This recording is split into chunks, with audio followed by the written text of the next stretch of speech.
Hello everyone, this is Aishwarya, a DevOps engineer and welcome back to my channel. तो आज हम बात करने वाले हैं डेवऑप्स और एसआरई के बीच के मेजर डिफरेंसेस के बारे में। मैंने खुद दोनों रोल्स में काम किया है और मैं जो भी मेरे रियल टाइम एक्सपीरियंसेस आए हैं वो मैं आज आप लोगों के साथ शेयर करने वाली हूँ। तो चलिए स्टार्ट करते हैं। पहला मेजर डिफरेंस होता है फोकस का। हम डेवऑप्स में फोकस करते हैं कि हमारा जो कोड है वो प्रोडक्शन में कितनी टाइम में डिप्लॉय होता है, कितनी जल्दी डिप्लॉय होता है। और इसके लिए हम क्या करते हैं, हम पाइपलाइंस बनाते हैं, हम ऑटोमेशन स्क्रिप्ट्स लिखते हैं या फिर अलग अलग टूल्स यूज़ करके जो कोड की बिल्ड्स होती है उसको ऑप्टिमाइज करने का काम करते हैं।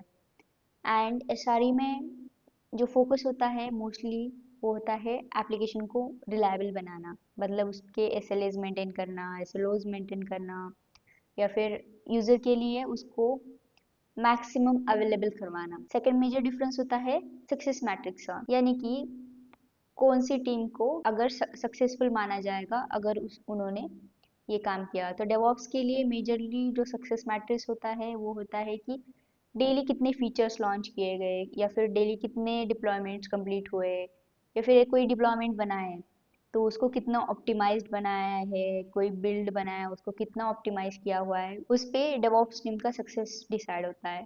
और वही एसआरई टीम का सक्सेस डिसाइड होता है कि जो एप्लीकेशन डिप्लॉय हुआ है उसको कितना एसएलएस मेंटेन करवाया है, एसएलओज मेंटेन करवाया है या फिर उसके कितने नाइन्स मेंटेन किया है, यानी कि जो एप्लीकेशन ऑलरेडी डिप्लॉयड है उसको 99.9% अवेलेबल करवाया है या फिर 99.9% अवेलेबल करवाया है या फिर 99.99% अवेलेबल करवाया है।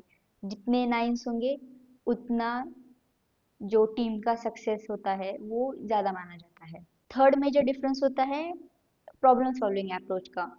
तो जो डेवऑप्स टीम होती है उसका मेजरली फोकस होता है कि जो डेवलपर्स ने कोड लिखा है उसको कम से कम टाइम में प्रोडक्शन तक पहुंचाना। उन्हें रिलायबिलिटी पे फोकस नहीं होता है, मेजरली फोकस होता है कि एप्लीकेशन जल्दी से जल्दी डिप्लॉय हो, जो भी नया फीचर बना है, जो भी नया फीचर टेस्ट हुआ है उसको जल्दी से यूजर्स तक पहुंचाया जाए। उसके लिए DevOps team Jenkins, Docker, Kubernetes, टेरफॉर्म जैसे अलग अलग टूल्स यूज़ करती है। और वही एसआरई टीम का जो प्रॉब्लम सॉल्विंग अप्रोच होता है वो होता है इंजीनियरिंग सॉल्यूशंस पे या फिर कैपेसिटी प्लानिंग पे।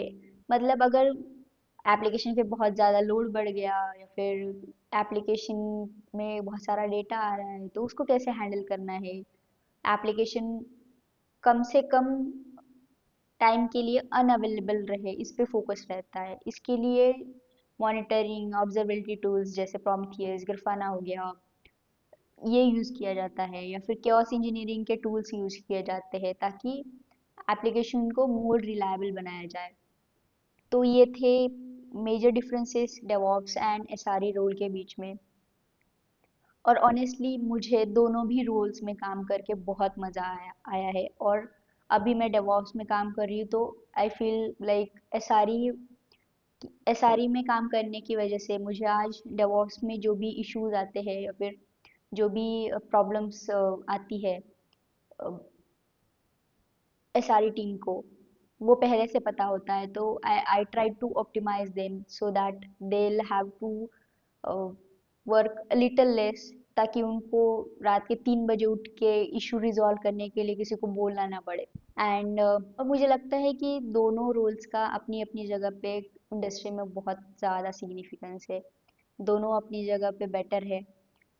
बट अगर किसी को दोनों में से एक चूज़ करना है तो मैं बताऊंगी, अगर आपको प्रॉब्लम सॉल्विंग्स या फिर ऑप्टिमाइजेशंस या फिर डेवलपमेंट में ज़्यादा इंटरेस्ट है then you should choose DevOps. और अगर आपको सिस्टम स्टेबल रखने में या फिर ट्रैफिक कैसे हैंडल किया जाता है, कैसे नाइन्स मेंटेन किए जाते हैं, ये चीज़ों में ज़्यादा इंटरेस्ट है then you should choose SRE. But honestly I will say once in a life you should experience work in both the roles, because मैंने खुद किया है एंड दोनों रोल्स में काम करने के बाद मुझे मेजर स्किल्स के बारे में पता चला है। मुझे ज़्यादा नॉलेज आया है कि इंडस्ट्री में जब एप्लीकेशन को डिप्लॉय किया जाता है, वहाँ से लेके एप्लीकेशन यूज़र तक स्टेबली कैसे पहुँचाया जाता है।